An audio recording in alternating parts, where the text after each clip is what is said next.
Hi, I'm Karen Hurt, and I'm here with our next edition of Asking for a Friend. And I am absolutely delighted today to have Michael Maddock here with us to talk about blind spots. I ran into you on LinkedIn, and I was just so inspired by the vulnerability, the insights, the deep thinking, and the generosity that you show up with online. And I thought, I have to meet you. I have to know you. So thanks so much for being on the show.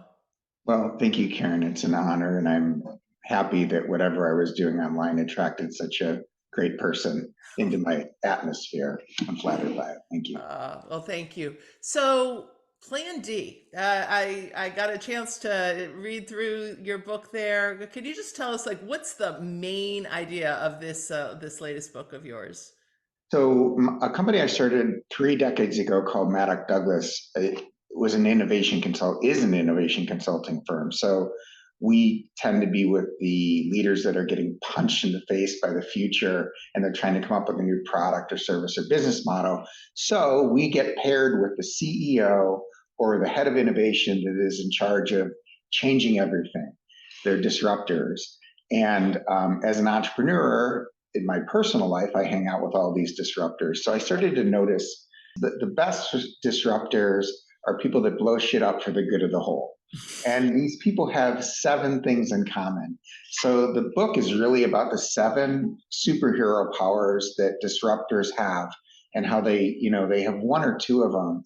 So that if you want to disrupt things, you can mimic those superhero powers. Ah, nice, nice. So I really wanted to talk to you about your thinking around blind spots because blind spots, we do a ton of work with leaders at all levels, and it is hard to see your own blind spots. And I know for myself, I know it's hard to see my own blind spots. Okay, so my favorite saying is you can't read the label when you're sitting inside the jar.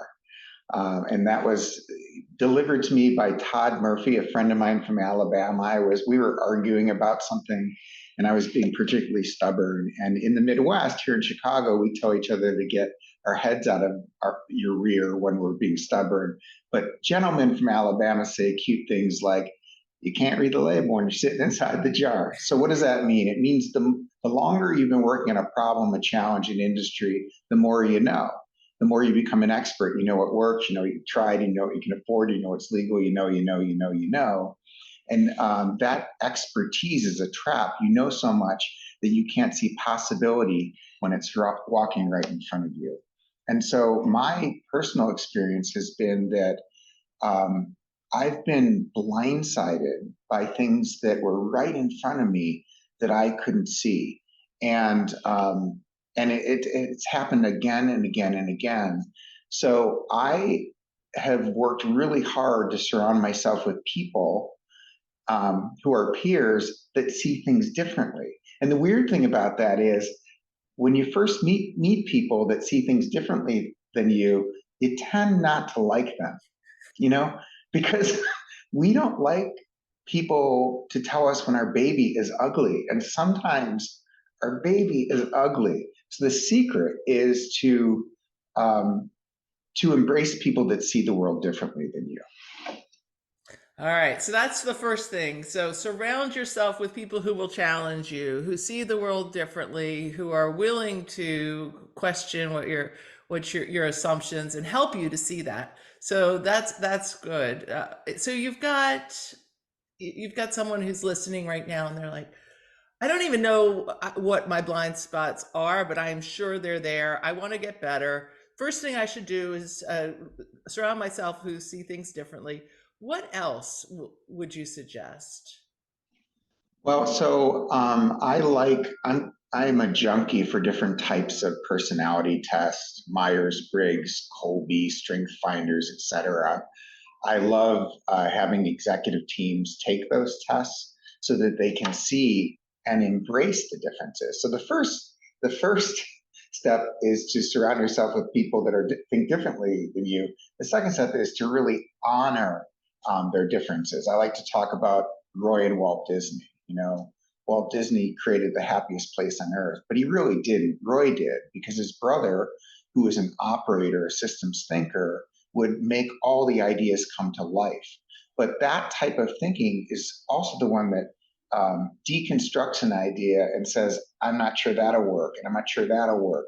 And it's maddening to visionaries. So, in my experience, there are actually 6 different types of leaders. There's the operator, the strategist, the rainmaker, the visionary, the tech futurist, and the orchestrator. You can use Colby, for example, to figure out which one you are vis-a-vis a pattern, and then look around your friend group, look around your advisory board, look around your executive team, and make sure that you have at least 4 of those types and that you really respect how they see things differently.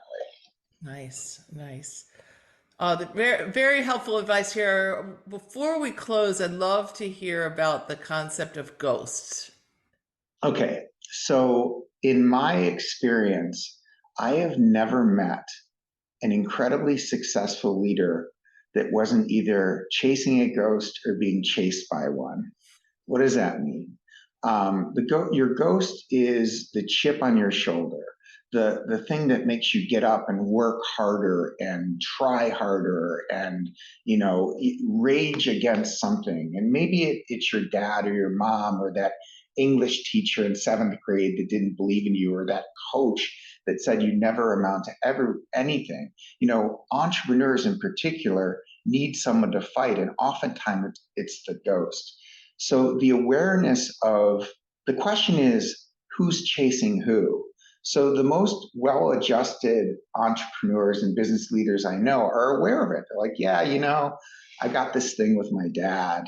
I'm still trying to please my dad, and he's been gone for 10 years. So what do they do about it? Well, they create, first, they're aware of it. Second of all, they create little KPIs. Fun. It becomes a game for them. My dad really liked this, so I'm going to do this really well, and this really well, and this really well. The challenge is that when you don't have that awareness, you're acting out in really, really destructive ways, and you're not sure why. So one of the conversations I like to have with leaders is, who's your ghost? And more importantly, is your ghost chasing you, or are you chasing that ghost? Thank you. Thank you so very much for being on the show today. Really appreciate it. His book is Plan D, and we'll put the contact information as well. Thank so much. Thank you, Karen. My pleasure.